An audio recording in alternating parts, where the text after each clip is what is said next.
just to practice, lighting kind of thing. That's all.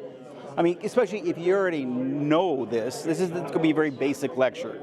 So, I may have to wake you up kind of thing or whatever. Just to get people involved, kind of thing, and say, okay, let's do, Rembrandt lighting. Okay, well, I've got an LED here, continuous light, so no one's worried about flashes and uploading and whatnot. Let's see when we bring that baby around what it's going to look like. Because I don't do this type of photography. There you go. But I wanted to come out and support you. Oh, well, thank you very much. Something, so Thank you. Well, all right. Okay. But, so, yeah, we'll see how it all, like I said, works out. For doing the presentation. Well, You got a good crowd, so I think people love you. Well, either they say, A, he's loud, so I should be able to hear him, kind of thing. Because and that's our church is joining with several other churches, kind of thing.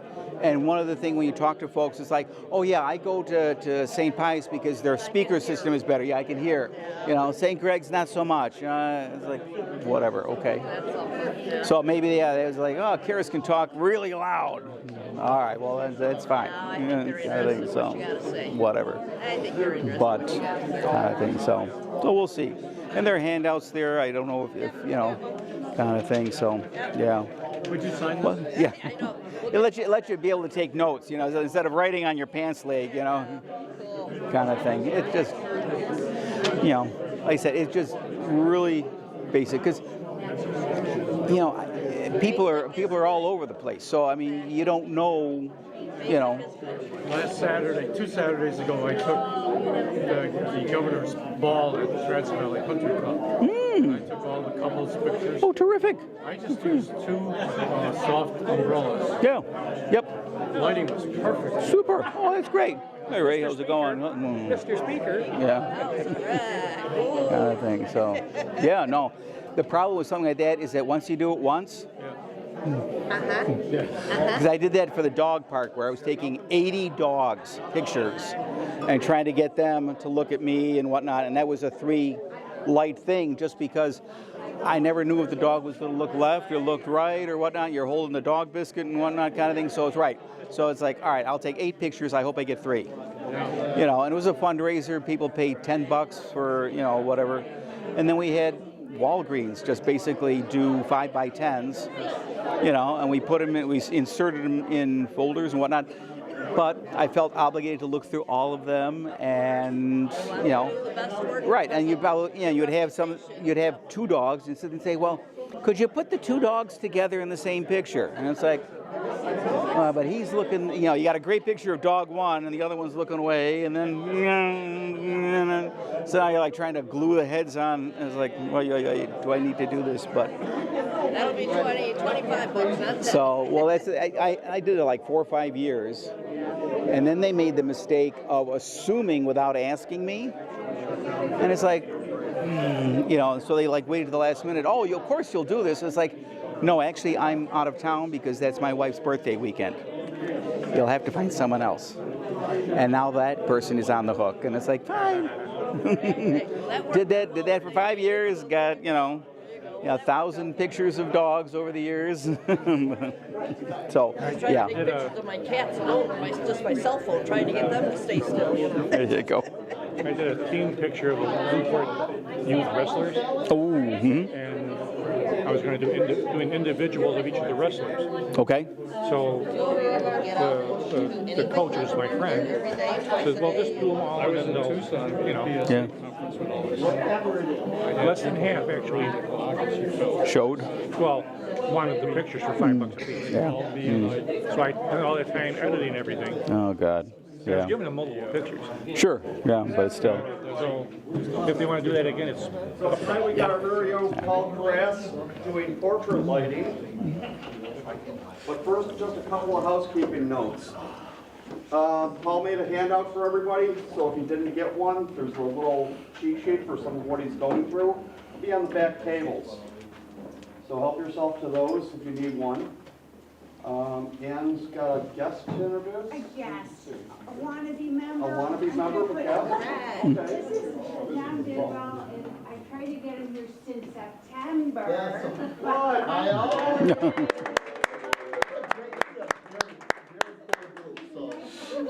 All right. We won't hold that against him. That's the other side. He obviously knows what he's doing.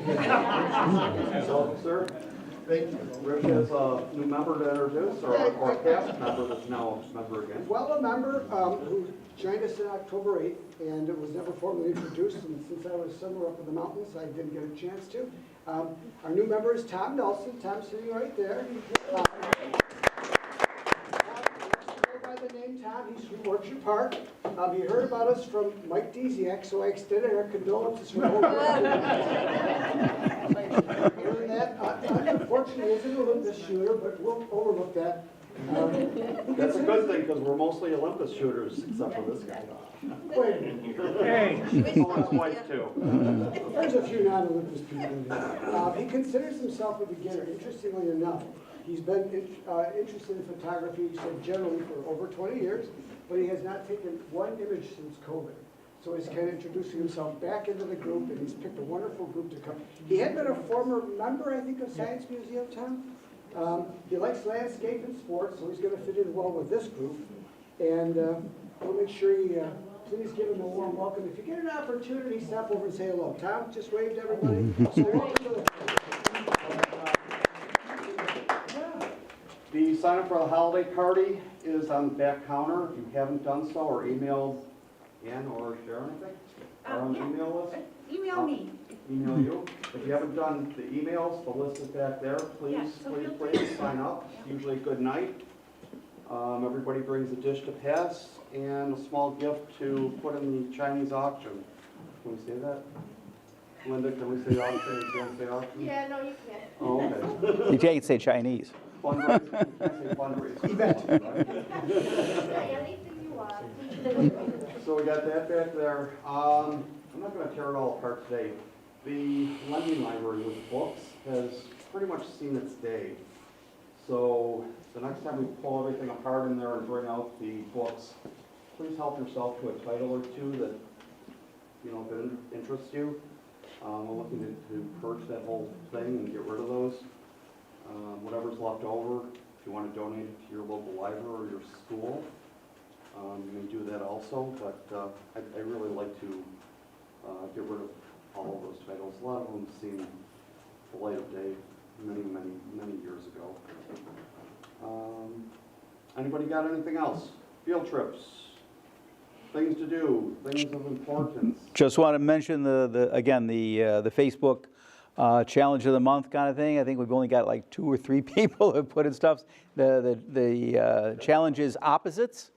I figured I'd get a ton of salt and pepper shakers. Zip. Get your salt and pepper shakers out. I thought brothers and sisters. I thought husband and wife. All sorts of opposites. Nothing. Okay, except for Bob. Bob did a great job. But yeah, kind of thing. So, but it's like, come on, guys, opposites. I mean, how easy could it be? You got it, 3 more weeks. So let's see them. Without further ado, you're up. All righty. So my. Lights on, off. If people can see the screen, I will tend to, that'd probably be better. I will tend to trip on things. So. all right, we got insurance. Yeah.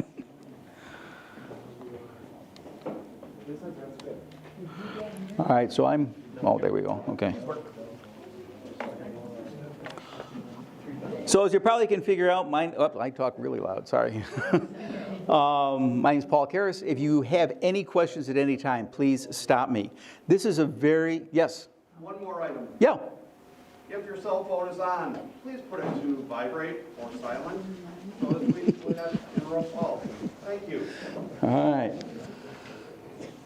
So I figured what the overall thing will be is that we'll go through the slides. Hopefully we'll impart a little extra knowledge on folks. We'll take a break and then come back, and I'll have folks, literally, I've got an LED light here, constant light. We can work on or show different lighting patterns or whatnot. People can have hand-on stuff so that they don't have to run out and buy things or whatnot. So,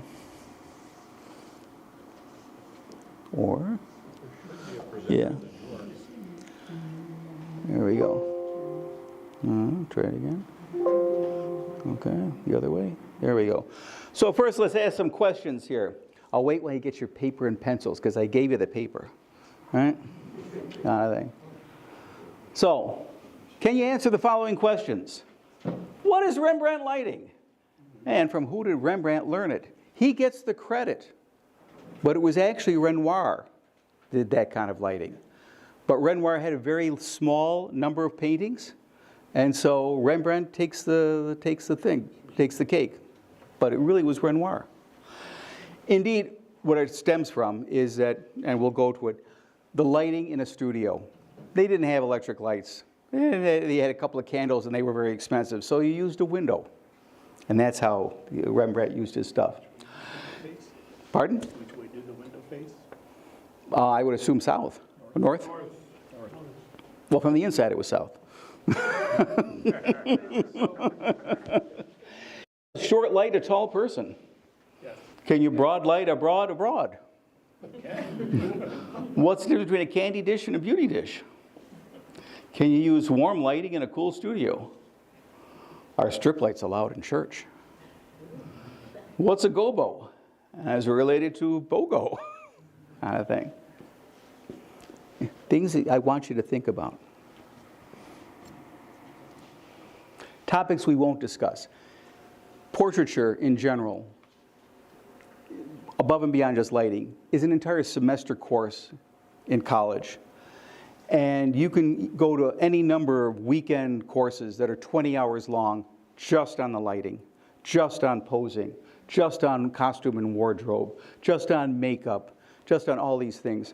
So I'm not covering it tonight, folks. I'm sorry. It's just too much stuff. And then even the post-processing and whatnot. Not that it's not important. It really is. It's just such a huge topic. I'm just trying to do little details, especially for folks who may not have been exposed to any kind of portraiture or lighting. You know, if you don't necessarily, you can talk about side lighting or silhouetting a mountain if you're doing landscape, but you're not controlling the light to a whole lot of extent, kind of thing. Basically, three general areas: quality of light, hard versus soft, proximity, how that changes. This is the proximity to the model. The direction. Flat, paramount, butterfly. How the height of the light stand, or the light itself, makes a difference. Loop, Rembrandt, side, silhouette, broad and short lighting. And then finally, color. You know, warm colors, cold colors, that kind of thing. So, a little bit about quality. Most of the pictures you're going to see, I did take. So what I'm looking for here, what I'm trying to represent, is hard versus soft lighting. And over here you can see that it's a very pronounced shadow. This is hard lighting, okay? Whereas over there it's much softer on her face, kind of thing. So that's really, when people start talking about soft lighting, hard lighting, that's something to keep in mind. The proximity, or the relative, is really based on the relative size rather than the actual size. When we, shoot out in the sun, right? It's hard lighting. Is the sun a small object? Not so much. Is it small in relationship to your, when you look at it, you hold your hand up and you say, gee, the sun is smaller than my fingernail. Okay, so it's small and therefore gives you a hard light. Big light, soft light. Michaela was shot with on a cloudy day. Same sun, but now it's a cloud, and so the light is spread all over, so your lighting fixture is basically the entire sky. A little bit bigger, kind of thing. So straight on. You put the flash on your camera, you say, okay, Grandma, sit in the chair. It's Thanksgiving here. We're going to take this could be Grandma's last Thanksgiving. So let's take a picture of Grandma or Dad, depending on your generation. And you shoot straight on, right? It is called flat lighting. It is not terribly flattering. The advantage is that it usually fills a lot of the wrinkles, especially if you have a large light source kind of thing. So Grandma's lines don't look quite as bad, kind of thing. However, there's no drama to it. And maybe you don't want a drama picture of grandma kind of thing, but you're shooting straight on. Now, you can add some drama and you can turn flat into into butterfly lighting or Paramount lighting from Paramount Studios by raising your light up. So if I could borrow somebody from the audience, somebody who doesn't have skin in the game, there you go. Where do you want All right. Yeah, I just want to, demonstrate, just so you can stand there because I can reach above you. Okay. This is going to be really bright, I'm afraid. Here, you know what? I'm going to, Sure, come up here. here, yeah. I'll use this instead because it's not quite as bright.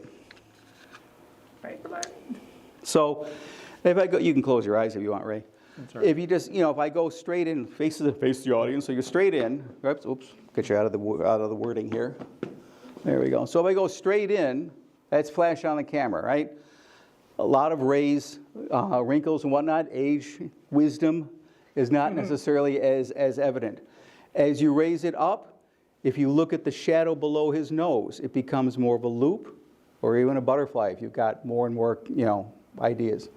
Obviously, picking a guy with a mustache is a little bit more difficult, but that's the idea of height.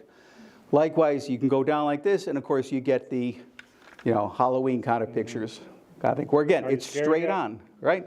It's straight on, you're not left and right, but not exactly what grandma's going to want to see, kind of thing. Thank you.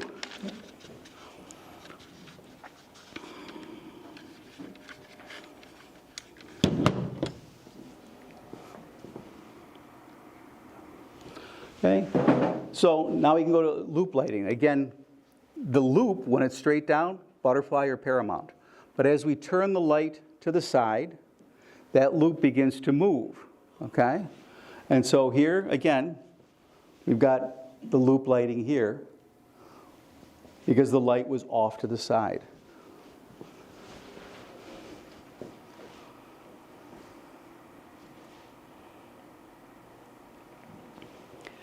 You keep moving the light further and further over, and the loop eventually crosses over and touches the end of the cheek, okay? So at this particular point, the shadow of her nose, and this is a softer lighting, but has gone over here, and now you have a little triangle, depending on the height of your light, depending on the brightness of the light, you'll have a more pronounced triangle or a less pronounced triangle, but it's that triangle that is classically known as Rembrandt lighting kind of thing. Again, if you got a big window, that's, if someone looks a little away, that's what they're going to see. What you do want to be careful when you're doing this kind of thing is you never want the nose to break the plane of the cheek. So as you bring someone's head over and you're shining the light this way, you don't want that nose to go past the side, okay? In an effort to get different lighting, okay? Finally, you have, side lighting, where the light is completely off the side. You've dragged it all the way from 45 degrees, now you're at 90 degrees, light is across the face. Grandma would not look good at this. Why? Because it's going to pick up every single wrinkle, every single blemish, anything. Think of your landscape. You've got a setting sun across the mountain, and the mountain's got a lot of little valleys and rivers and everything else, and it looks terrific side lit. Grandma won't, because Grandma's got the same topography. So you don't want to do this. This young lady had very smooth complexion. It was not as much of a problem, but, Grandma would not look good in it. Okay, and finally, you can bring the light all the way behind and get a silhouette. Now, depending on how much light you're putting out, how much surroundings are around, where that light coming from behind may bounce off walls, you have white walls or whatnot, you may or may not get a full silhouette, like this young lady. Instead, as the light comes from behind, okay, on the sidewalk that Becca was standing on, or even here, the white walls in the studio, for Astrid, the light can come back, and it's very, very soft lighting because it is onto a much larger surface. So I can take this, and this is a very small, hard light, but if I bring it like this, and I have a white wall 10 feet in front of me, that light is going to go around my head, hit the wall, come back, and you're going to be able to see my face, and it's going to be a lot more flattering because it'll be very flat, relatively flat kind of thing. And then you get a little hair light or on the, so. And of course, as we saw before, the height matters. Up, not so bad. Down, not so good, kind of thing. So, and it's how they get the lighting. Okay. There's also short and broad lighting. If you're directly into the face of the camera, you really can't talk about short or broad lighting because you're directly in. It's what the camera sees. So. In this case, this would be short lighting because this light hits the shorter part of her face. And the description of short lighting, of the short side of the face, is the face from nose to cheek. This side is shorter than from this nose to this cheek, much longer this way. So this would be your short lighting here. Whereas broad lighting, again, over here, much shorter area, not really lit. Most of the light is hitting on the broad side, so this is broad lighting.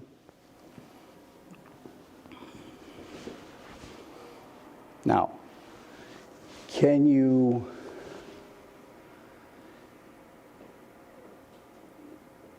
it's all about how the camera sees things. So you can change by moving either the light or the model from broad to short. You just don't want to have the light follow as they turn their head. But if I had the light coming here, right, you can say, okay, I'm going to look straight at you. I'm going to light from this side. Now I've got I'm looking away, so this is the broader part of my face. Lit, broad side, right? I turn this way, and now if that light hits just this, or hits this same side, but it's now this area, now it's short lit. I haven't moved the light. I moved the model's face from here to here, but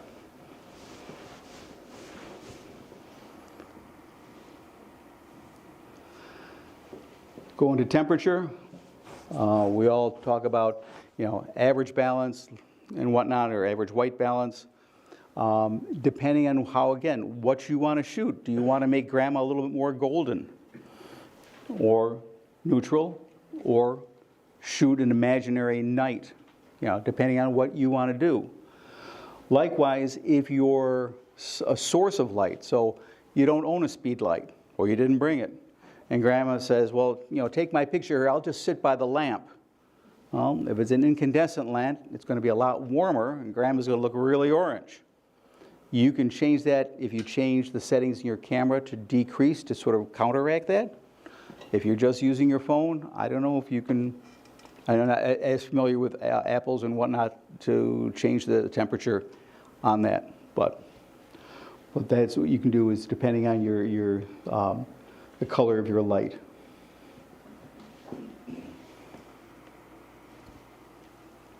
And then we have ways to modify light. There are lots of ways to modify light, kind of thing. And you've got the list there. I want to thank B&H for supplying a lot of the pictures, even though they don't know that they are, kind of thing. You can have modifiers that are attached to your light. You can have modifiers that are not attached to the light. Okay? In this particular case, here we have strip boxes and soft boxes. They are attached to the light. Light usually is inserted from behind. You can have one or two layers of diffusion on that soft box. They can be square, they can be round, they can have a grid in front of them. We'll talk about that a little later. They can be narrow. I tend to like strip boxes, the narrow lights, because you have an axis of rotation. So if you're shooting a tall person or full body, you have the long axis this way. If someone's laying down, you turn it this way. Now you got to lit that way, kind of thing. As opposed to, if you have a 4-foot softbox, to get a full square softbox, now it's got to be 4x4, as opposed to just 1x4 on that.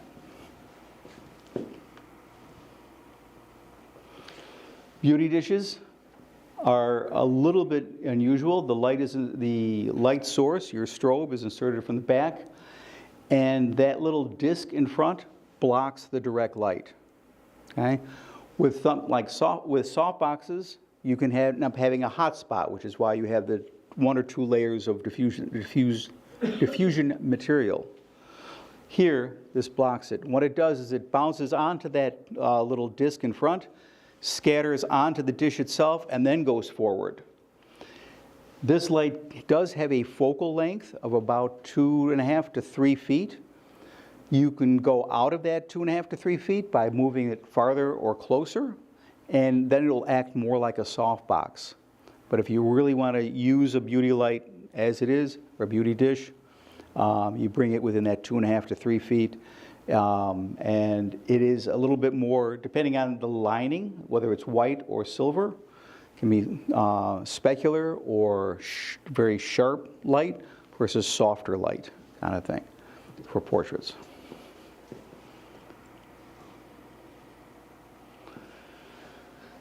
Again, we talked about the diffusers. It's a thin material that's in front of the light, usually in or on the light itself kind of thing.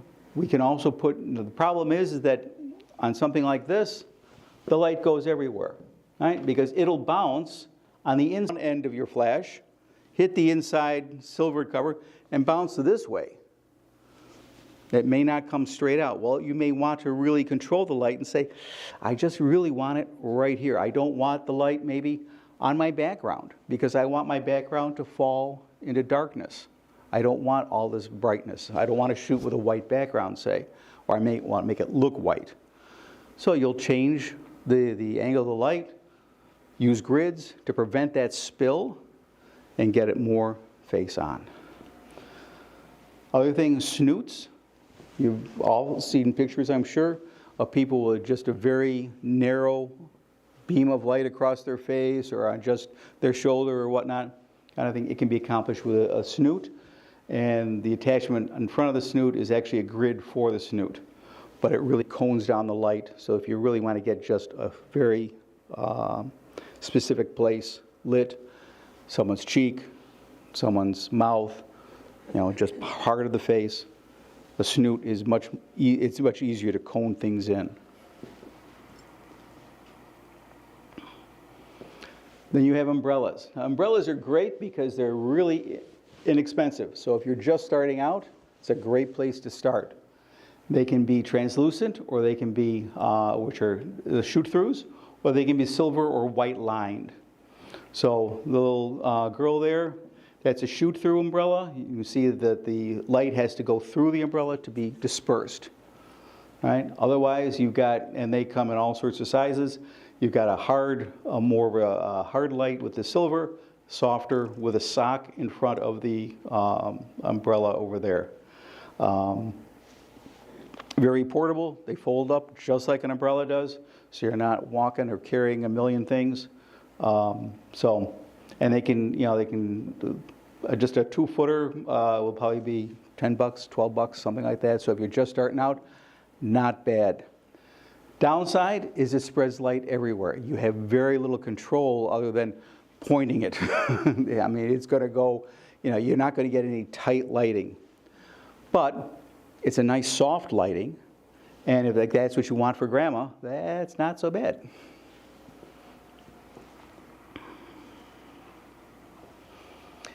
You can further modify light with modifiers that are not attached to your light. And they can be V-flats, which can be white or black. You can flag light, so that you've got basically a dark surface there blocking part of the light. And of course, then you have scrims, which again is the same diffusion type material, translucent material, that the light then passes through, but it's not part of the light itself.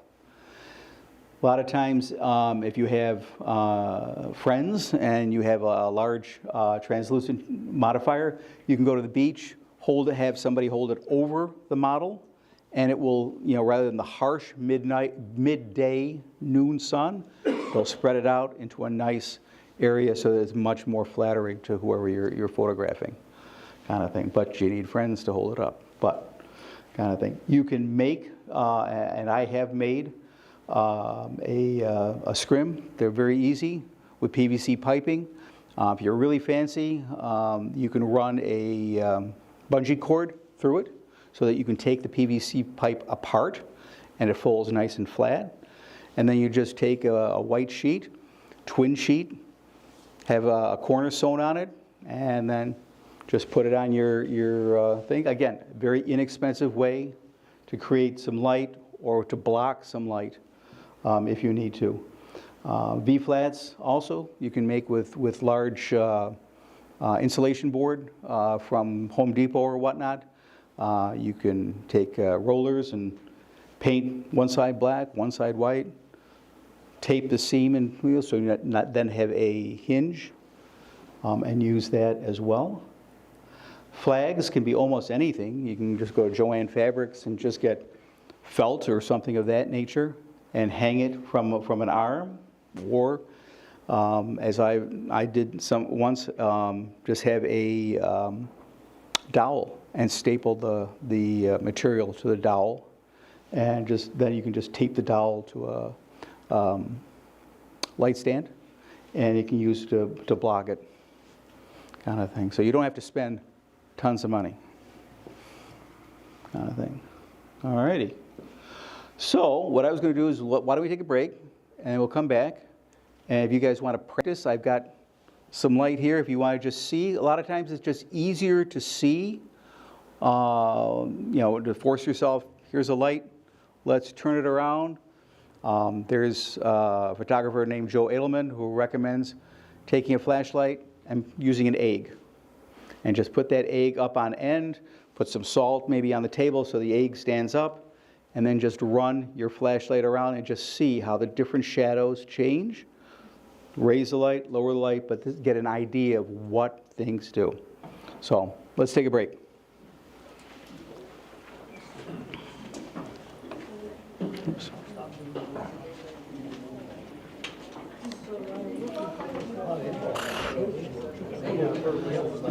This is going way too fast.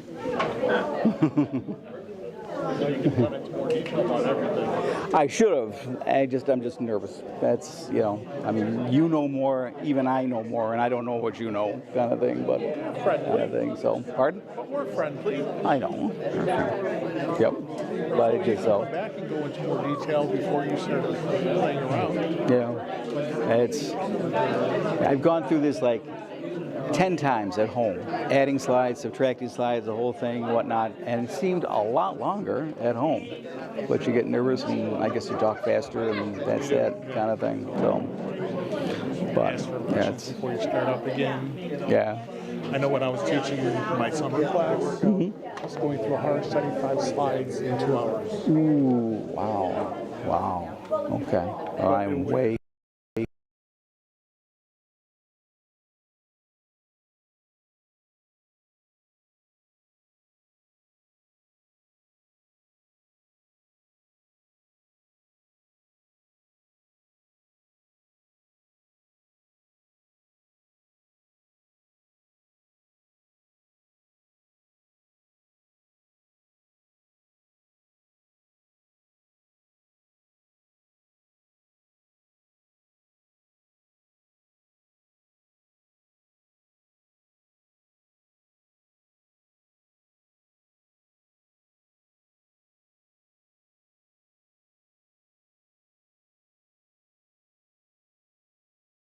Very well. It's just imagining how you want to light someone, and then it's all additive as well.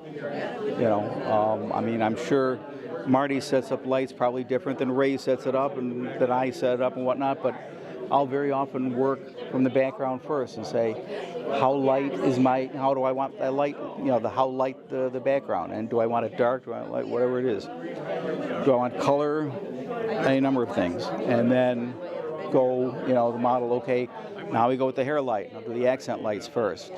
And then finally the main light kind of thing. And do I want it straight on?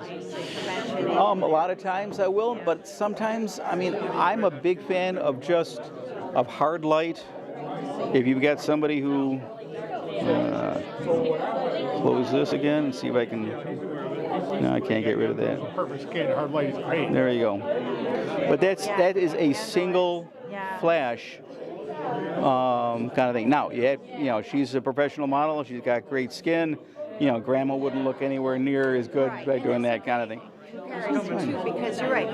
I don't know if you've ever taken family pictures. Oh, yeah. It's like, you want your family, especially your grandma, to like the picture you just took. Right. So make sure that light complements her. So I appreciate that reference because it makes you think, like, okay, maybe the front light or off to the front might be okay for her versus, Well, right. The things that, we're not discussing, posing and whatnot, because, what's closer to the camera is larger, what's farther away is not. So if someone's got relatively big hips, you don't want them like this, kind of thing. Instead, you might want to have them slightly leaning forward. They don't want to have them bent over necessarily, or you turn them sideways, so you're not flat on, straight in. Those kind of things. But that's more of a posing thing. Right, and all the angles. And kind of thing. So there's, and that's, I went back and forth when the guys first asked me back in September. I was like, well, how much do you include or not include? If someone's a landscape photographer and I bury them with stuff, that's going to be a turn off. You know what? The landscape photographers bury me with a bunch of crap. Well, you can bury them. I don't remember which profile it was, but you had put in there that you had started as a landscape photographer, and then, and I said, oh my gosh, this has to be included. So I hope it was all right. Oh yeah, no, it's fine. Bing, he mentions it right away about landscape and lighting from the side. It's like, yes, all right. Yeah, no, I think most of us have started as landscape. Yeah, it's right there. Because it's there. You got a beautiful tree in your background. You got a mountain. You got this. You got you're on vacation and whatever. You got the beach.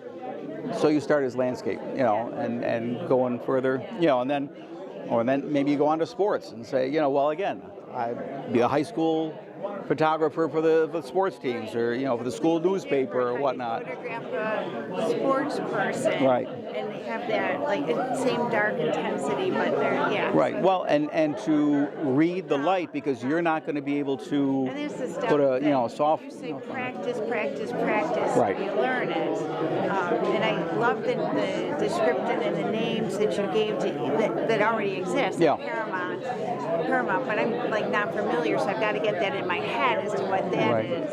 Yep. So it's sports. Yes. I took pictures the other day. Wait, super.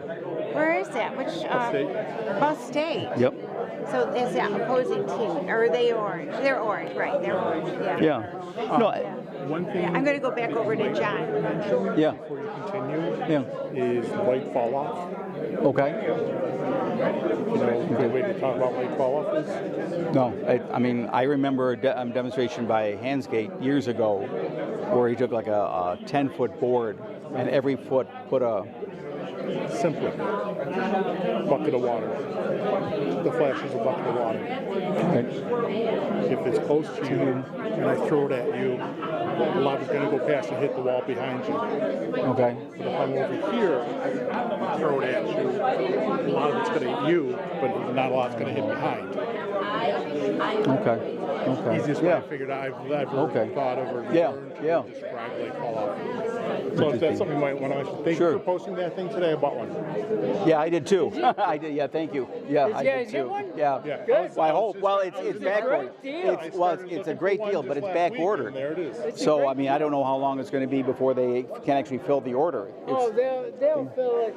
Adorama, it was Adorama, right? Yeah. Adorama fills within I'm going to get less than a week. Pardon? It's going to be here in a couple of days. Yeah. It will. Yeah. I was telling you, you got the big guns out tonight. Skopchak Well, I was and gonna say, Steve Dent. I was gonna say, yeah, I'm looking at all these people. And it's like, this is what the hell am I talking about?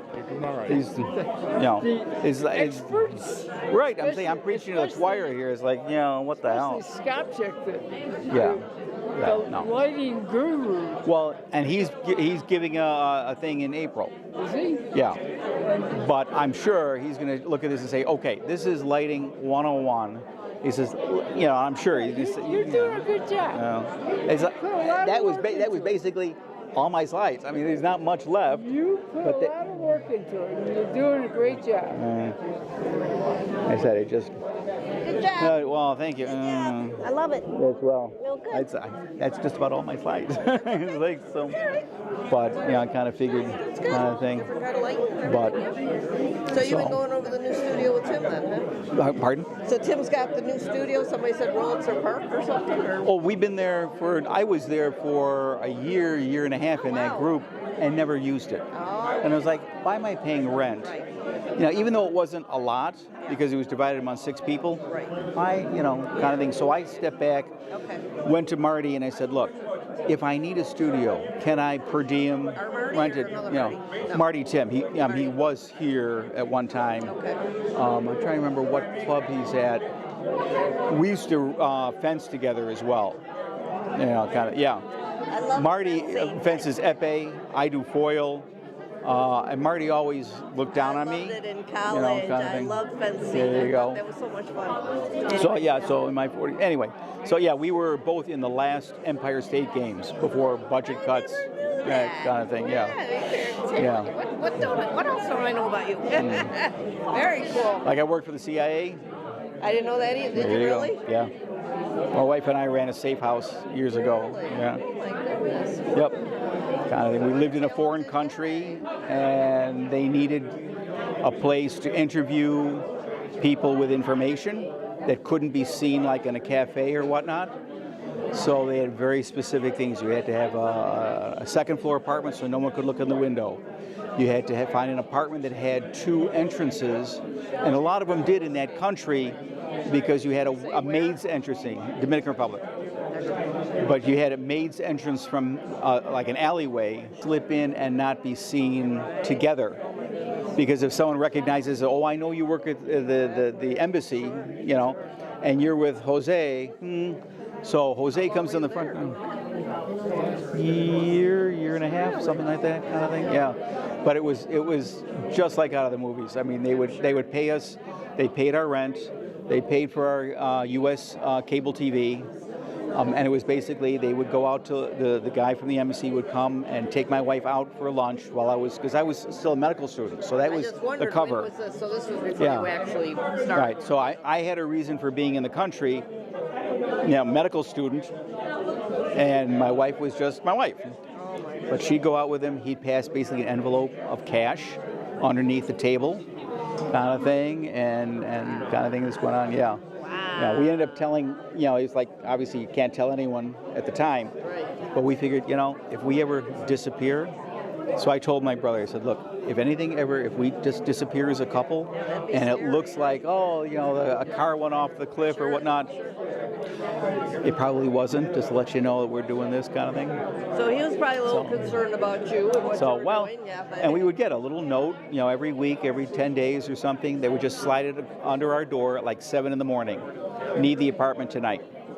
And the deal was we would turn all the lights out and be gone by 8 o'clock. And if you passed by and the lights were on in the apartment, don't come.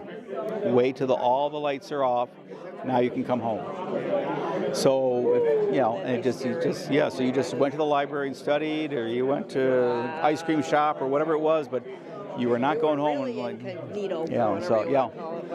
The other thing they would say though is that if there's ever a revolution, if something really goes sideways, we have been very good to people like you who help us and are U.S. citizens, kind of thing. So we will smuggle you out of the country.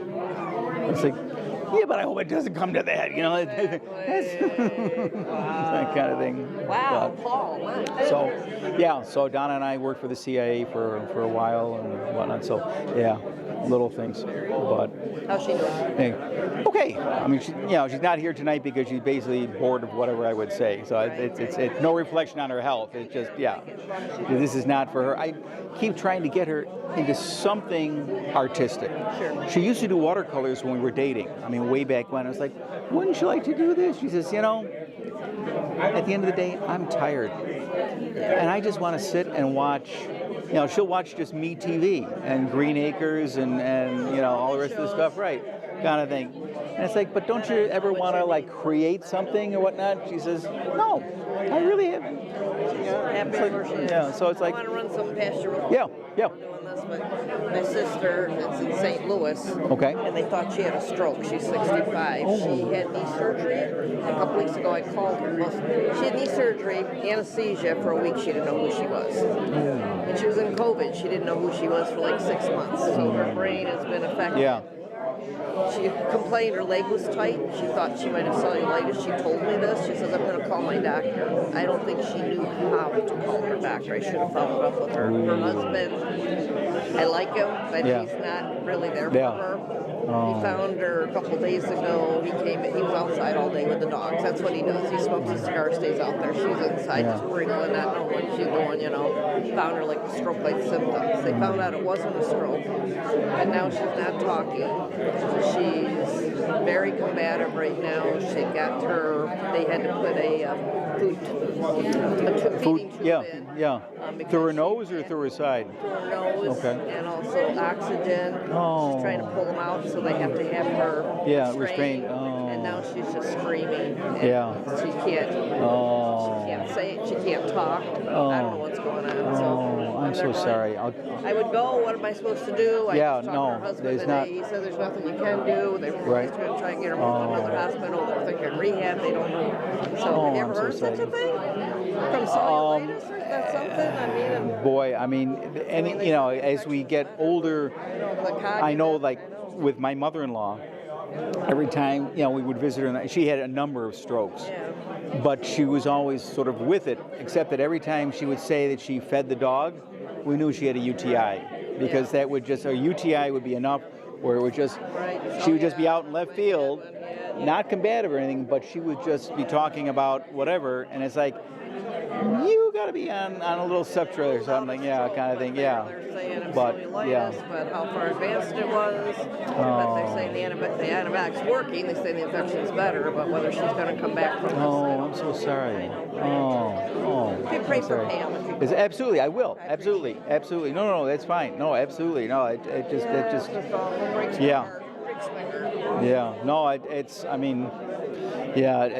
our daughter is a trauma nurse at ECMC, so she gets her, she'll see, and she'll say, let me tell you about ICU nurses only get 2 patients at a time, kind of thing, so, and if they work 2 or 3 days in a row, they'll get the same assignment because they're familiar with those patients, kind of thing. Sense. Right. It just, it's just sad, some of the stories. I mean, there was an older lady that... How long do you need for questions, answers, and such? Whatever. If people want to play, I'm glad to play with them. If they don't want to play, I have got probably 4 more. I just have 4 or 5 more slides, kind of thing. Kind of thing. So, thank you. But no problem. That was it. Kind of thing. So, but she had a lady older lady, in her 70s, who fell. And people thought, grandma fell, they picked her up, and nothing. Time goes by, and she starts degenerating as well, but she was fine after the fall. They never even really, and this is out in Bertrand Chaffee, they never did any studies or anything. They finally transferred her to ECMC. It turns out she had multiple fractures of her spine, bilateral subdural hematomas and whatnot. She died this morning. She underwent a 12-hour surgery to stabilize her spine because she had so many fractures on so many levels. They were going to put massive rods on either side just so she could heal. But after 12 hours, she died 2 hours after surgery. They brought her back to the unit, and it just, for 12 hours she was face down for the surgery. They turned her over, brought her to the unit, and they think that maybe turning that if she developed a blood clot, it may have knocked the blood clot loose, kind of thing. And like I said, 2 hours after surgery, she died in the ICU. In the ICU. Now, what happens with bills for something like that? Who pays for the surgeries if somebody dies on it? You still, I mean, you submit it to the insurance company. I mean, that's because we never, we never guarantee results. Right. You're paying for the opportunity to have the surgery, so it's like, you're paying for admission. You may not like the movie, but you're paying to sit in the seat, and it's just one of those kind of things. So, but it is. I mean, it just, like I said, and you just wonder if more was done quicker earlier on, rather than saying, well, grandma fell, but she's fine, she doesn't have to go to the ER or whatnot, kind of thing. Just like my mom, she had a stroke and they didn't get there in time because the EMTs, they were thinking, because she was saying she had trouble sleeping and she's was agitated and stuff, and they're listening to her. I was at church, so I came. The aide didn't tell them that she couldn't hold on to her walker one side and her one eye wasn't tracking. I come in there, I said, hello. So then they rushed her, but that was too late. That's scary stuff. But thankfully, she wasn't a vegetable. She didn't live. Yeah, I mean, you hate to say that, but that is a blessing. It really is, because to linger, kind of thing. So, anyway, alrighty, no problem. So, alrighty, well.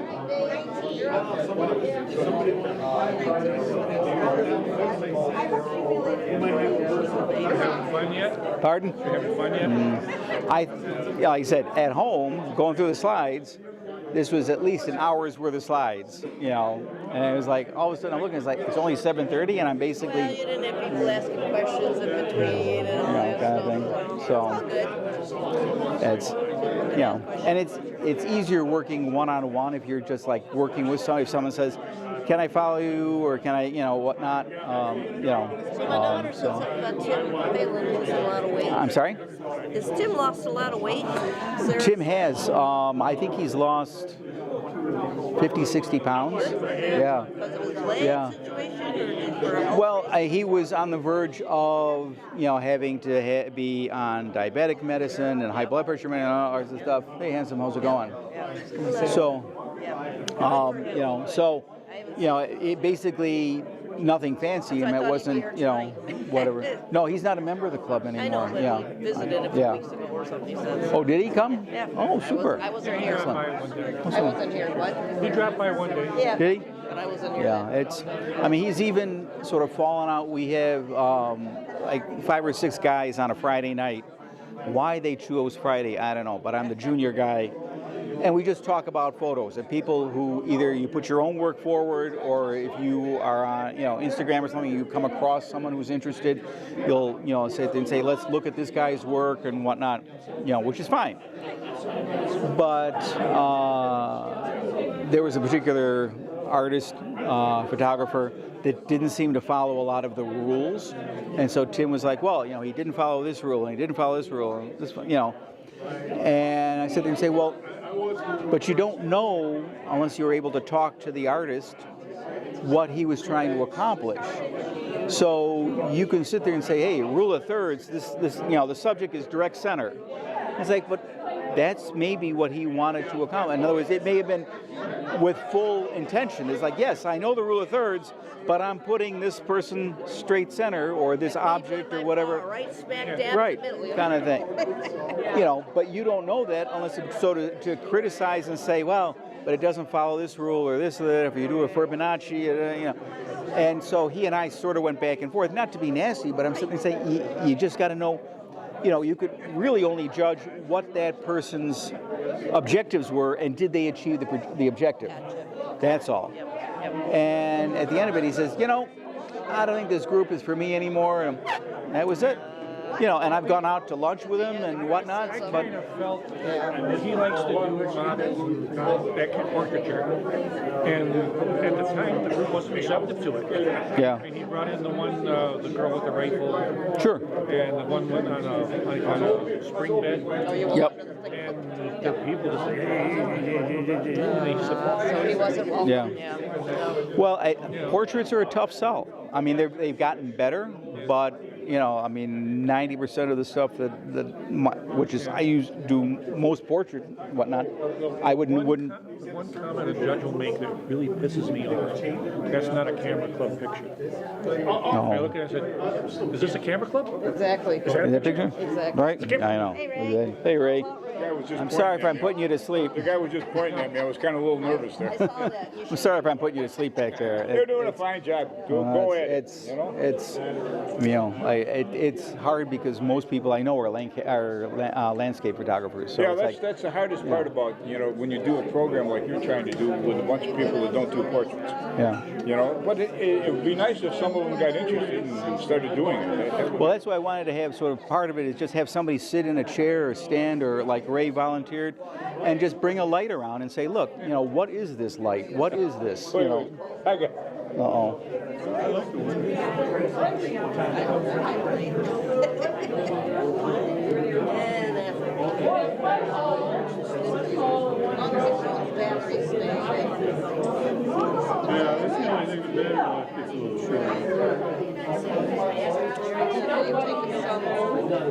Steve sat back there and he said on the way here he stopped at a restaurant. He must have left his phone there. Oh.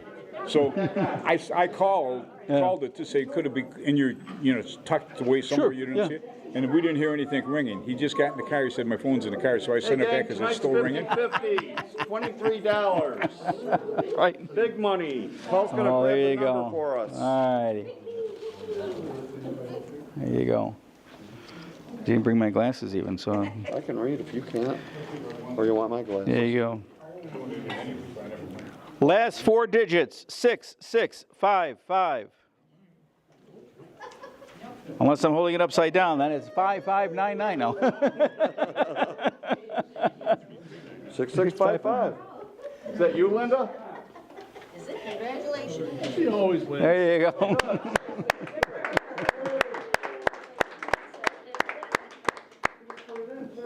No, I did, because that was one I put in there, was one I found out back for the club.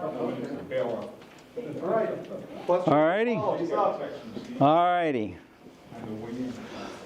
So, who'd like to come up and try? Can we get some overhead lights maybe? I'll be the subject. You just show who wants to. So as not to blind too much. Nobody wants to try? Come on, I'm the subject. You're just going to be pointing at me, right? I just can't see myself, so I can't necessarily point out what I'm looking at or what I'm not looking at. Come on. Nobody? It's going to be an early night. Everybody's like, yeah, early night, yeah, fine. Hit the bar. I told my wife I wouldn't be home till 9:30. This is super. All righty. I would volunteer to be the model if you would help other people. Sure. Because I think that Absolutely. we need to help Absolutely. explain it to us. Absolutely. Okay, so I'll bring a chair.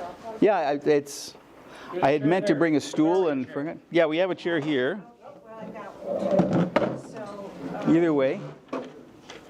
I just want to be out of the range of Yeah. that. And then Absolutely. you can't see these. No, you're fine. All right. Scoot back. There we go. Could we have these the front lights off, and you can keep the back lights on, but could we just have these off just so? So you got glasses to deal with too. Ah, right. I have like 4 more slides just at the end, but I figured it'd be a good time to practice. So again, we talked about front lighting. You bring the light, you put the flash on the camera. You're standing right in front of Grandma, right? Not Grandma, right? Huh? Very, very flat lighting, right? As I bring the light up, becomes a little more dramatic, and now you see the loop below Ann's nose. Now, unfortunately, with glasses, you also start seeing the light below the glasses, right? Kind of thing. There you go. So you might want to tell, tell Grandpa take the things off, right? What do you do if you have glasses? Yeah. Well, Do you try to fill it? Or? depends on, it's always the angle of bounce. So if the light is straight in, it probably, and your camera is right there, it's going to bounce straight in, straight back. If I bring the lights like this, I can make the reflection onto me because it'll come in the angle of incidence and whatnot. So if it comes in at 45 degrees, it's going to bounce out at 45 degrees. But if the camera is here, it won't necessarily see the reflection. And that, that becomes part of the problem, is that if you have, sunlight or whatnot, a lamp, and the lamp just happens to be at the same number of degrees off center as you are taking a picture of your subject, it's going to bounce and come right at you. At that point, you're hosed. I mean, retouching it is difficult. You got to find a different kind of thing. angle. Right. You got to try. Right. And so be aware of that. If you're looking through your viewfinder, just find an area where you don't. If the light is fixed, and it becomes more difficult, and that's why you have continuous light. With a flash, you won't know it until, but chimp, look at the back of your picture, see if grandma, especially if you're taking a special picture for someone to keep. So you're at a wedding, you're at not a funeral, but, a holiday party or something like this, someone's retiring, so they're not going to be there next year or whatnot. Look at the back of your camera. Chimp it, check it out. See if you've got that big splash of light over one eye, because that's going to be a problem. Otherwise, if they're comfortable taking their glasses off, and people who wear glasses all the time say, this is me. I always wear glasses. People won't recognize me necessarily without glasses, whereas I tend to wear cheaters. So, you won't see me with glasses unless you come up and say, read this. And it's like, whoa, well, let's just see what I can do here, kind of thing. Can I just, Yeah, go ahead, Ray, please. when he's talking about the specular highlight in the glasses, if you really want to study lighting a lot of times in other people's pictures, that's a dead giveaway. Look at pictures and look for the specular highlights in the picture. You can generally tell how they lit something, the angle they lit it, and where it is, if they're not careful about hiding the specular highlights. In other words, they've got a model there, and behind it there's a scene with a bookshelf and a bunch of a pot or a plant on it. Look at the highlight in the pot or the plant. You can almost tell the direction and the size of the source by looking at the reflected highlights in the photograph. It's a great source of learning how to light. When they used to light cars many years ago, they used to use umbrellas, and if you look at it, there was all these umbrellas all down the car until they came out with softboxes. But that's how you tell about how something is lit, is looking for the highlight. The highlight's always usually a dead giveaway of how something's lit. Right. No, thank you, Ray. Yeah, I mean, whether you want a shadow directly behind someone or not will depend on how close they are to the wall. So if this is our white wall, and I'm shooting Anne, she got a nice big, shadow below her head. If I bring this way out here, now I still have a white background. It's not as bright, but I don't have necessarily a shadow for Anne, on Anne's head. So you can, how close they are to the wall, it's one of the trends in Instagram photos or whatnot is the kids, leaning against the wall, very sharp shadow, right against, kind of thing. And it's like, all right, I mean, if that's what you want to do, that's what you want to do, so, all right, so you let me turn this down a little bit so I'm not blinding you. How about Yeah. the twinkle in the eye, that specular The catch light, in the catch light. The catch light right in the pupil. Right, I see that more and more right. in pictures. And that does, I mean, we try to do that with portraits. It's very difficult with glasses to get the specular highlight there without shining on the glasses. But yes, you do want that, because otherwise, if you hold if I had the light too high, and if you want to just take off your glasses just so they can see, and you may not see any reflection in Anne's light because it's just too high. Likewise, someone who has very deep set eyes, the higher your light, you're looking at the loop, the butterfly under the nose and say, oh, yeah, I'm getting a great butterfly. But if they have really heavy eyebrows, kind of thing, all of a sudden their eyes begin to disappear into shadow. And then it's like, well, wait a minute, where's their eyes? And they're just dark sockets. So you do have to be careful as you are concentrating on one item that you don't necessarily lose something else. Something like this, yeah, I mean, we've got a nice loop underneath Anne's nose, but her eyes pretty dark, and you probably don't see a catch light at all. Can you get both? Yes, at this angle, I'm getting both. But when I go a little higher, it's already gone. And again, depending on someone's physiology, their anatomy, if they have, very heavy, very pronounced eyebrows or whatnot, or if they have hooded eyes, my eyelids tend to be low. So for me, although I don't want the surprised look when I take, I have a photo taken of me, I have to tell myself, make sure you open your eyes, because otherwise I'm like this. And to get a specular highlight in lids that are half closed, one of these days maybe I'll get a facelift. Okay, but until that time, I have very low eyelids. My mother had the same thing. So, taking pictures of my mother was difficult. Oops, you know what? I forgot to turn this on. There we go. There we go. Kind of thing, although I talk loud enough where you probably don't necessarily need. So, all right, so now we do the classic, okay, we're going to do 45 and 45. All right, we're going to.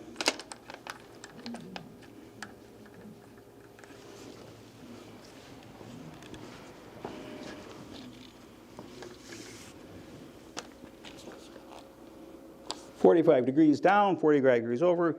This is your classic lighting kind of thing. Okay? And that's fine. There's nothing wrong with 45 and 45. As you begin to move it, you'll get the loop underneath Anne's nose moving closer and closer to her chin, or to the side of her face, to her cheek. And at a certain point, you start getting much more of a Rembrandt, right? Yes.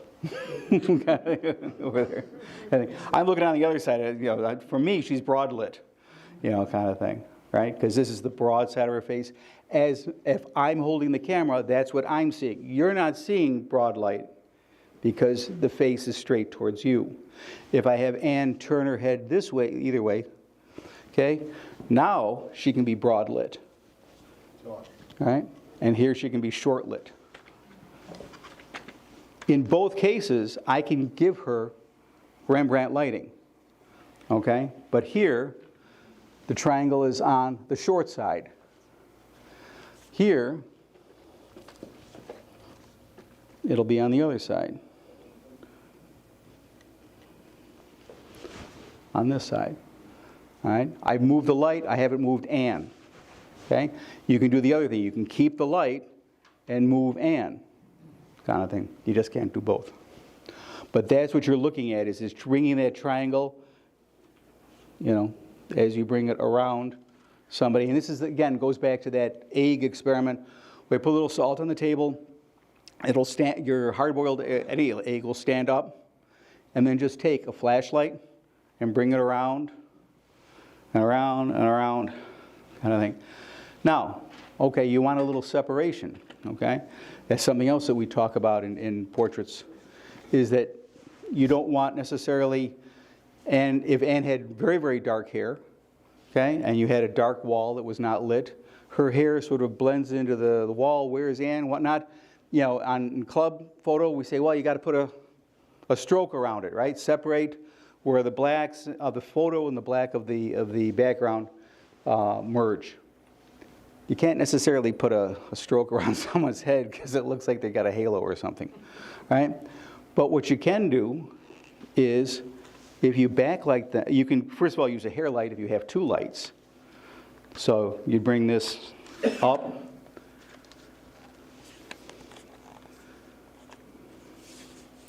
And that would help give sheen to the top of Anne's hair and separate her. If I was a wall, right, it gives her the separation from that. All right. The other way to do it, if you only have one light,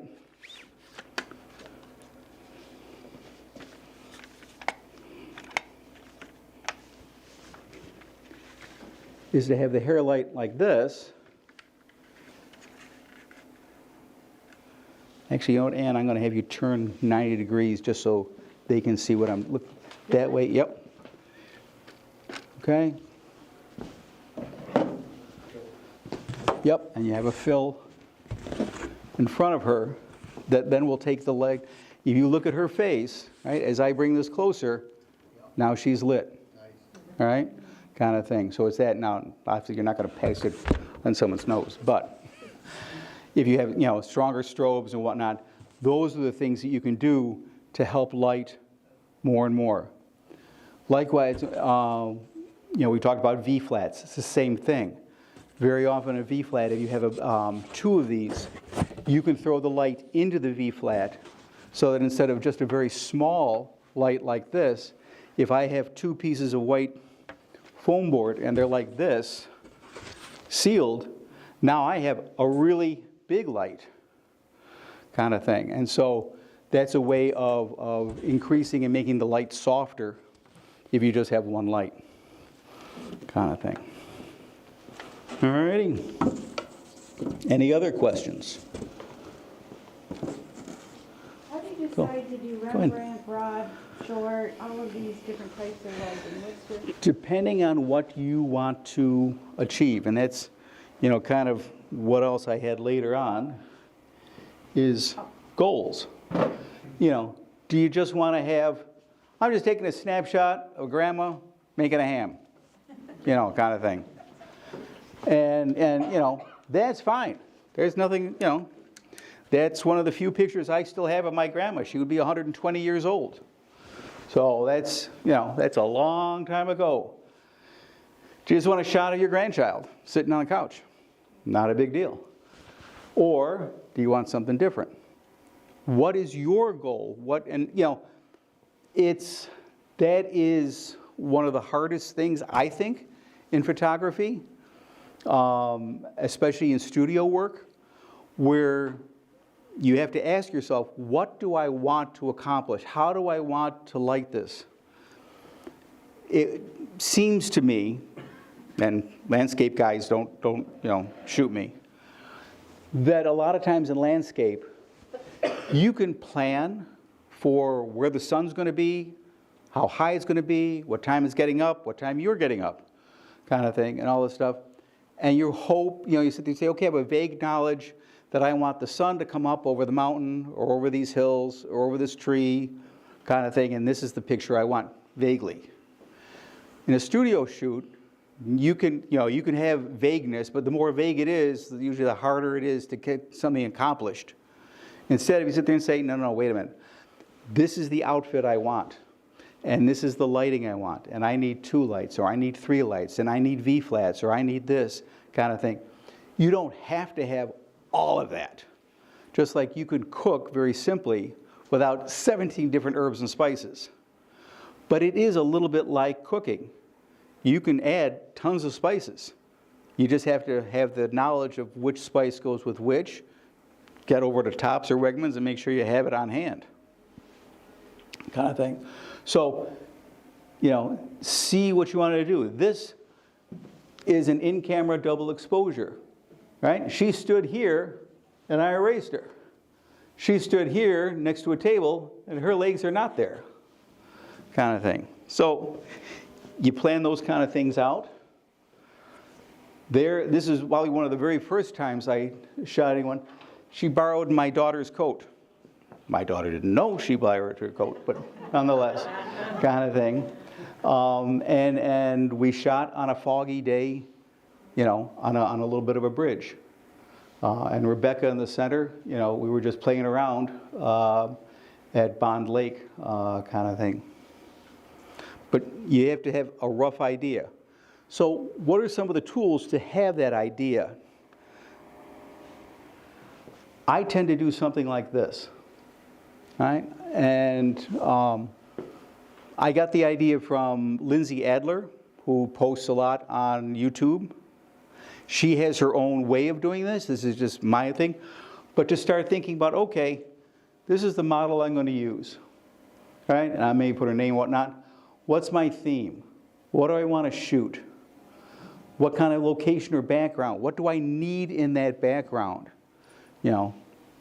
What do I want for hair and makeup? What can she supply? What do I have to supply if she can't, kind of thing. Wardrobe, same thing. Does she have, if you're thinking, hey, I need Daisy Duke cutoffs. Does she have a pair? Because the chances are my Daisy Dukes don't fit her. Kind of thing. Didn't see that one coming, did you? Try to get that image out of your mind. It's like, burned in, oh my God. Kind of thing. But then think about poses. Do you want her straight on? Do you want her leaning? Do you want her sitting? Do you want her, if you're out in a field, do you want her on a fence post or sitting on a wooden fence, that kind of thing. So, what are the things you want? Do you want motion? Do you want stills? Do you want blur? Okay, so I do one of these for the shoots. Yes? You have this labeled as a mood board, and from my background, I think of a mood board having like a lot of like Pinterest style images where it's examples of what Sure. you want it to look or feel like. Is that part of this too, or is it? It could be.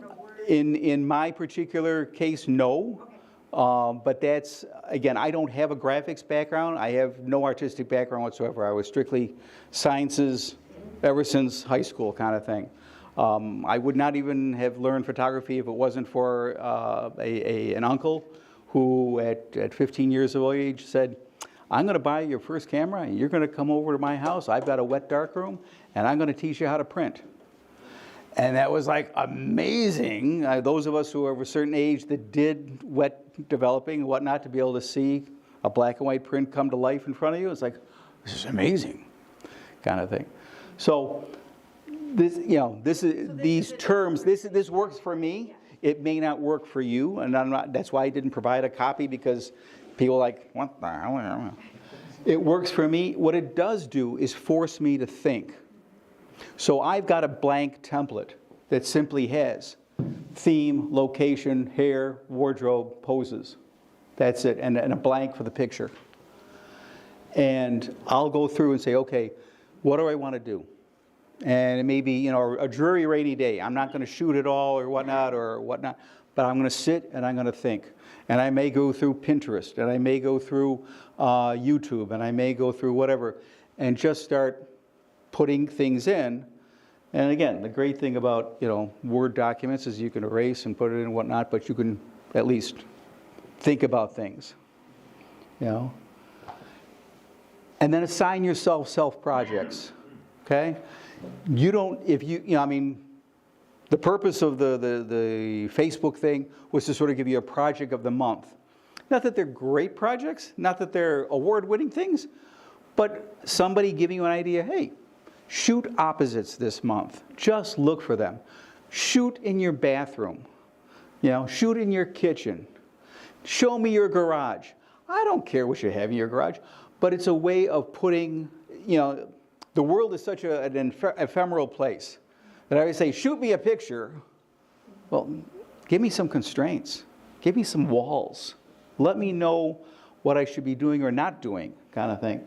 And so here, on this shoot, and there were several shoots, I tried to make baseball cards, for the models. Here I was practicing, could I Photoshop in a face on the end of a bat, kind of thing. The third picture, could I make it look like night, by changing the color balance. And the last one with Becca was motion. Now, that is one of like 40 pictures to get her hair to look like that kind of thing, because it would cover her face. It would be straight out. It would look all sorts of things. But you know what? With practice, with doing it, if you have patience and they have patience, you can get a nice picture, kind of thing. And that's really what it is just practice. The biggest project I did was a concept. My grandmother, my mother, my sister all have the BRCA gene and all died of cancer.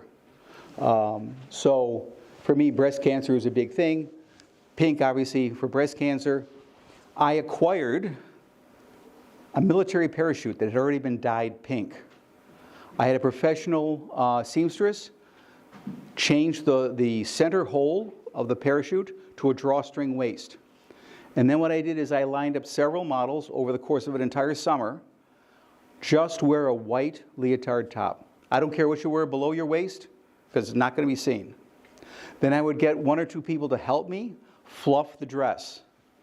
Okay, and then we would go, and my concept was, we would shoot these pictures of Buffalo landmarks, make a calendar, sell the calendar, and any money would go to Roswell or wherever else for breast cancer. Okay? After doing this whole thing, putting it all together, it turns out Roswell doesn't want those pictures. They're buried in pictures where people come up with 1 million puppies, 1 million kitties, 1 million this. So when I came to them and said, look, I have processed everything. All you have to do is take the pictures and print a calendar. That's all. They're like, no, thank you very much, but no. Nonetheless. So we went to, you know, the asylum. We went to the Buffalo airport. We were stopping traffic. The police actually, when we were at the Buffalo airport, they were wondering what we were doing because we were stopping traffic. And it's like, I'm not in the street. I'm on the sidewalk. I'm by the fountain.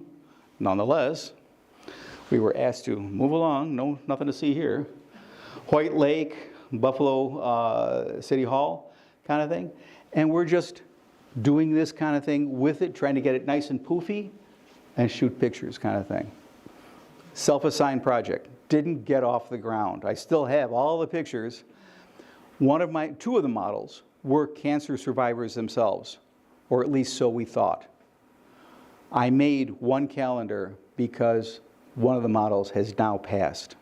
And I sent it to her about 3 months before she passed. She had already was going downhill. And I said, here, you know, we may never ever do this project again. We will never ever get it published. You will have a calendar. And again, not knowing how long in the year she was January, because it's like, yeah, kind of thing.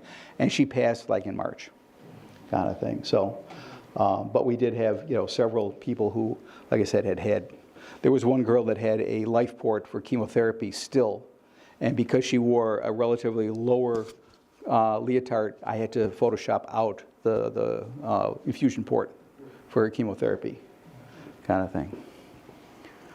But, you know, there is no limits to what you can or cannot do to self-assign a project. Maybe you want to shoot dogs. I'll tell you right now, the dog park is always looking for somebody in October. They do a fundraiser and they're looking for somebody to shoot dogs. I shot 80 dogs. I've done it for 5 years. My time has passed. Someone else is now doing it. But they're always looking for somebody. And basically, you're sitting there. You bring your lights. You bring your camera. And you're going to try to get those dogs to look at you. And maybe they do. And maybe they don't, kind of thing. Or you have 2 dogs. And one's looking at you, and the other's looking here. And then you do this. And they say, well, could you cut off both heads? And can you put, you know, kind of thing, because so they all look nice.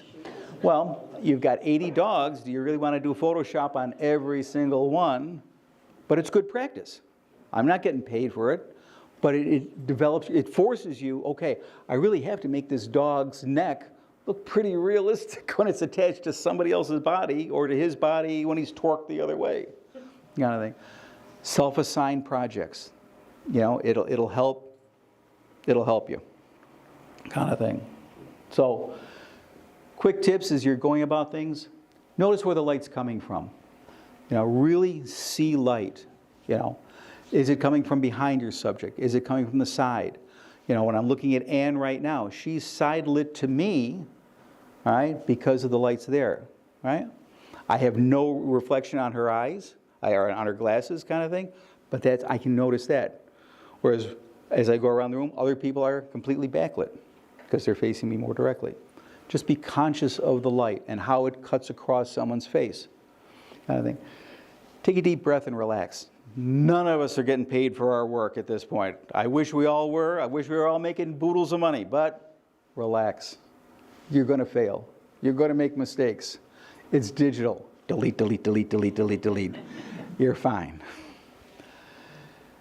For digital, expose to the right histogram. Okay? You want to, because once something gets overexposed, you can't bring it back. Film's the other way. Back when you were shooting film, you could overexpose and bring it back a little bit more, because if the negative had no detail in the darks. It was just clear. There was nothing you could do with a negative that was, the dark area of the negative, there was no detail in it. But look at your histogram in the back of your camera, expose, preserve that right. Don't throw the histogram way over.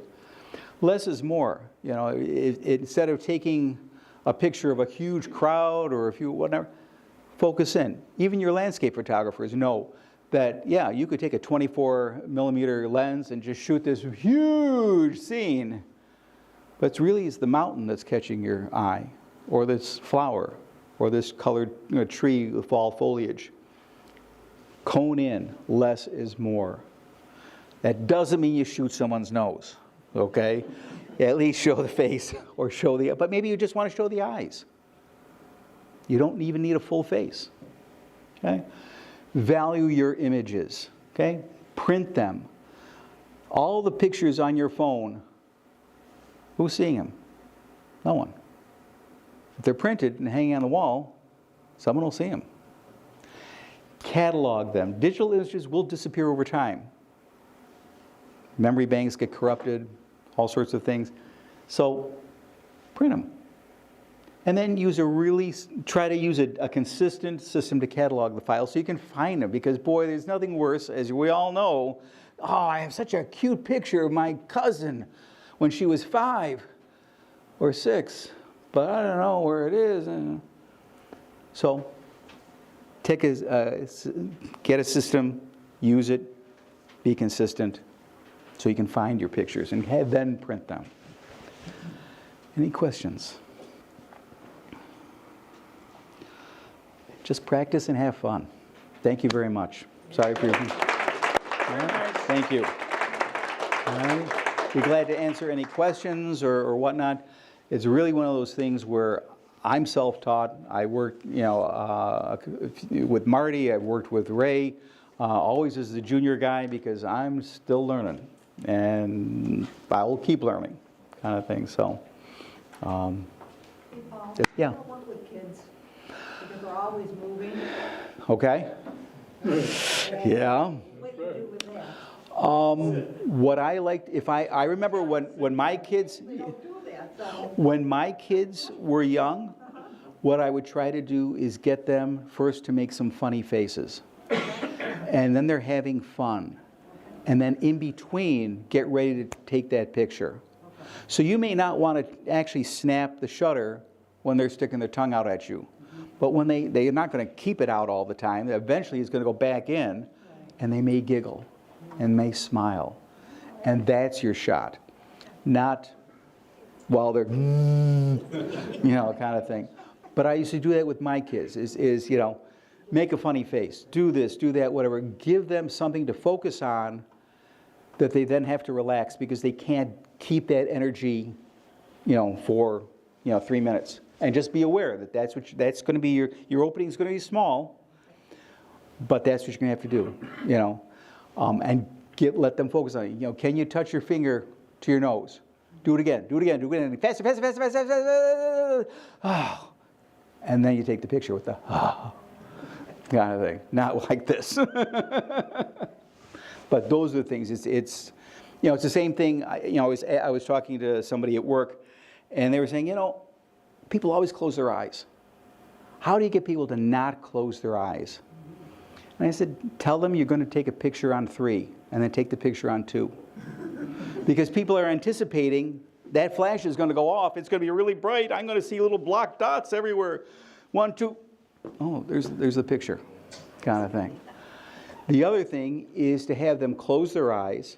This will dilate their pupils, make their eyes appear bigger. And then right before you take the picture, open the eyes. Make sure they're looking in generally your direction, because the last thing you want is a picture of somebody looking dazed. Where they really haven't focused on you. They're sort of looking beyond you because I just opened my eyes. But that's another trick, is that close your eyes, wait, you're ready to take the picture? Yes, 1, 2, 3, open. And as soon as they open, take that picture. So those are 2 ways, kind of thing. Dogs, with food. They're all heavily food driven, kind of thing. So you sit there with Box of milk bones I'll bring to a shoot. And I'll break them up so that I'm not going through one milk bone for every dog. Yeah, maybe get 3 or 4 pieces kind of thing. It's the same thing. Watch me. You like this? Yeah, watch. Oh yeah. There's a guy on Instagram that has a whole series where he will literally just sit down. He has a dog sitting, and he'll toss them just little pieces of kibble. And what he's shooting is as that dog watches that piece of kibble, the eyes are open, whatnot. It's not looking necessarily at him. Now it's getting that dog not to move closer that's difficult. And it's the same thing when I was shooting for the dog park. As the dog would, you had the food, I'm coming to you. It's like, no, stay there. You're not seeing it, stay there. Okay, look at this, kind of thing. And you shoot. Usually it was the hardest thing with the humans and the dog owners because they wouldn't maintain eye contact. And it's like, just keep looking at me. I'm looking at the dog. When the dog looks at me, then we'll take the picture. But you keep looking. Adults sometimes have a little problem. But kind of thing. Yeah, right. Yeah, I know. Right? Here's a hot dog. Kind of thing. Here's a donut. So, but that's, you try to make it a game because everybody likes to laugh. Everybody likes to have a good time, whether it's a dog or a cat. Well, maybe not cats, but kids, whatnot. Make it fun. It's the same thing. There's another person that I follow on YouTube that says that when they're doing formal portraits, they'll sit down for the first 10 minutes with their person and no camera, nothing. They're just going to sit down and talk to that person. How was your day? What's going on in your life? And try to establish a rapport so the person feels heard, kind of thing. And then they'll put their camera on a tripod and they'll never look through the viewfinder. They'll look around it so that the person feels that they've got facial contact. They're not looking at a lens with this little hole here and you can't see my face. I'm going to keep shooting. I may hold the camera, I may have it right here, and it's on a tripod and it's all focused and the light's set up for you. But I'm not looking, I'm not chimping, I'm not doing anything. I'm looking at you. You're getting my attention, you're getting my eye contact, and that'll encourage your eye contact on me, kind of thing. So, a lot of good information out on YouTube. A lot more than me, kind of thing. But anyway, any other questions? Yes, Bruce. Yeah, many years ago I belonged to Lockport, made a lecture on portraits. And they recommended using gold foil reflectors to kind of help enhance the skin tones. And the standing joke was that they recommend you go to Arby's and buy a chicken sandwich, save the wrapper, and you look for a piece of cardboard. And that will actually help. Yeah, you can. Found out later that Arby's had this big run on chicken sandwiches. And also they used to sell these space blankets, they call them. Mm-hmm. They were gold on one side and copper on the other. Okay. Copper is very good for people with darker skin. Yep. To throw colored light on someone is difficult, and that's the problem with a copper colored or a bronzed reflector. You gotta know how to use it. Yeah, kind of thing, because it can make them look off, and then you can fix that either in your camera by changing your temperature or in processing, changing the temperature of the processing. But it can add, yeah. I mean, I've used the silver foil many times as a fake piece of water. So you're shooting in a studio and have someone lay down, and there is a reflection. It's not a crystal clear reflection, but there's enough of a reflection where, depending on your angle, it can look like they're sitting by a water feature, kind of thing. So, what you don't want to do is have the light hit that, and they're like lit from below because it's the light is coming right off the water. But things to practice and play with, kind of thing. Any other questions? All righty. Thank you very much for your attention.